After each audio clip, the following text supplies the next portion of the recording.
do want to start with the Big East tournament, and congratulations to the Hoyas, huh? Congratulations to the Hoyas, and that's so we on our last show we talked about it was mainly a UConn centric kind of focus, obviously with the UConn alumni, and we said they needed kind of not a deep run, but we want to for safety we want to see them make some wins, which they did. They got to the semifinals. So UConn was pretty much safe to be a tournament lock. It also seemed like UConn was playing some of its best basketball going into the tournament. Yeah, was really picking up, got healthy again, and some of the early shockers was Villanova getting knocked out early in the tournament by who did Villanova lose to? Villanova lost to Georgetown. Georgetown. Yes. In the first round. So you got this thing all memorized right here, but not much else in this frame of mind. but yeah, Georgetown, ran through the tournament. In the semifinals, they beat Seton Hall. UConn, they had to deal with Creighton. They did not through DePaul pretty easily. Dealt with Creighton.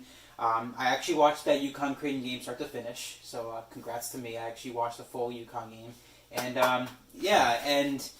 It was exciting. It was like a flashback to like the Jim Calhoun days a little bit. This team was exciting. It was one of those back and forth kind of games a little bit. It seemed like UConn was the better team, but in the stretch they kind of missed some shots. So that's what happened at Creighton the previous game we played them. Exactly. We should have beaten them twice. Mm-hmm.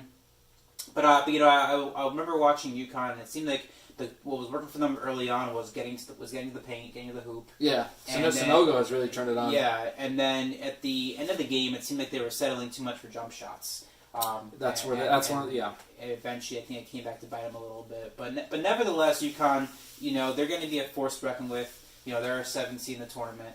But we do want to talk about obviously Georgetown, and there was a lot of controversy with Georgetown the whole week of the tournament. If you remember, Patrick Ewing. Started with being asked, by security because, if you're 7 feet tall, played in MSG for many years, went to Georgetown, people obviously have no idea who you are, and they're gonna. You didn't just play at Madison Square Garden, Eric. he was Madison Square Garden for a while, for a minute. So that kind of I don't know if that gave Georgetown a little chip on their shoulder. It must have, but it had to because no one and again. I think also just being counted out. Yeah, similar to UConn in years past, when you're considered that much of an underdog, it sometimes lights a fire. Exactly. But I guess Georgetown. This is the first year of Patrick Ewing as the coach. Yep. So there are a bunch of new players, a lot of freshmen. Ton of transfers out. It's a new team. And obviously, you can expect new coach, young team. It's going to take time for them to gel. So naturally, they were a sub 500 team most of the year. But credit to Patrick Ewing. Yeah. Got this team to play kind of that chippy, aggressive style. That's their defense of the Georgetown of the 80s, and that really showed in this tournament. Again, you beat Villanova, who's the best team in the Big East. Smacked Creighton. I mean, I was really hoping for a UConn Georgetown final, kind of like a flashback 25 years ago. Yeah, absolutely. Iverson, Ray Allen. Exactly. That not to say these are household names on both these teams, But not currently. But you can sense there are two programs that might be ascending at the right time going forward in the Big East for sure. But yeah, Georgetown. I mean, congratulations to them. I think they might make a little noise. I'm not sure how much. I don't know. I'm thinking about it, and we're gonna get into the NCAA tournament in just a minute. But any lasting thoughts about the Big East that we have not covered yet? Yeah. Final thoughts for me are again, congratulations Georgetown. Mm-hmm. I think UConn is only getting started, and that's not even being biased. I think they've got Book Knight healthy. Mm-hmm. RJ Cole's still questionable. He's coming out of concussion protocol, but he should be game. I think we're peaking at the right time. Mm-hmm. March is Husky month. Yep. Just from years past. Sorry. I think Creighton's a dark horse. They can turn it on, but they can also be very vulnerable, as we saw in the biggest tournament. Mm-hmm. In Villanova, same. They're missing Connor Gillespie. Mm-hmm. They're arguably one of their better players. And people have Winthrop, the 12th seed, knocking them out in the first round, potentially, just because they're so now understaffed or undermanned. So I guess my final thoughts are, I didn't believe for a minute Georgetown was going to win it. No, they surprised. Right, no one did. They might not have believed it either, but they found a way and they did it. Mm-hmm. I also secretly was kind of hoping for a UConn Georgetown of years past, but that didn't happen. I also kind of, and this is this is kind of my final wrap up, and I was kind of talking back and forth with some friends and about the idea of, and some called me crazy for it, but I kind of, and this is going to sound horrible, I kind of was okay with the loss. And I'm going to explain it very, very briefly, and that is with this.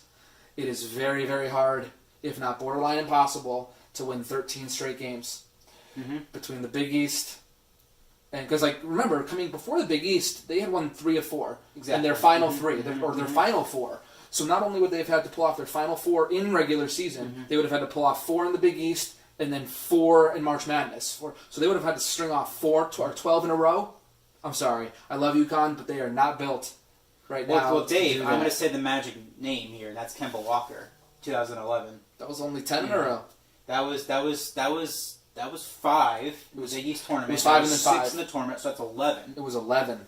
And then, again, I'll have to go back and figure out how the season ended. But nevertheless, 11 games. Nevertheless, 12-13. That's still a pretty tall task. And that's what people were saying in 2011 with the UConn team, was that it was incredible that they won 5 games in 5 days. It was magical. But they must have been exhausted after playing that. And yeah, that's a logical concern. But then they had Kemba. So to the point about Georgetown making some noise. So Georgetown again was basically coming to this tournament, and they're basically it's like championship or bust if we want to make the tournament. For them, yeah. Basically. For them. And they turned it on. They won 4 games. They did. So, you can definitely make that connection a little bit because, UConn in 2011 was not a powerhouse team by any stretch of the imagination. No. They clearly they would get hot at the right time. And so that's what I love about these conference tournaments is that sometimes it's a team that you don't really think about. You had a very subpar year, 500 year, or maybe it was in the top 3 or 4, but never thought we're actually going to do anything. Yep. And they just find that heat at the right time, and that can definitely carry into the tournament. Sure. And so my thought was, like, along with Georgetown's line to win the whole thing, my thought was if UConn could have somehow, gone by Creighton and with, match up Georgetown, and they won the championship, could we have seen a little bit of repeat of that 2011 magic? My mind says no. My heart tells me, well, you never know. I mean, both with Booknight, anything's possible. Anything is possible.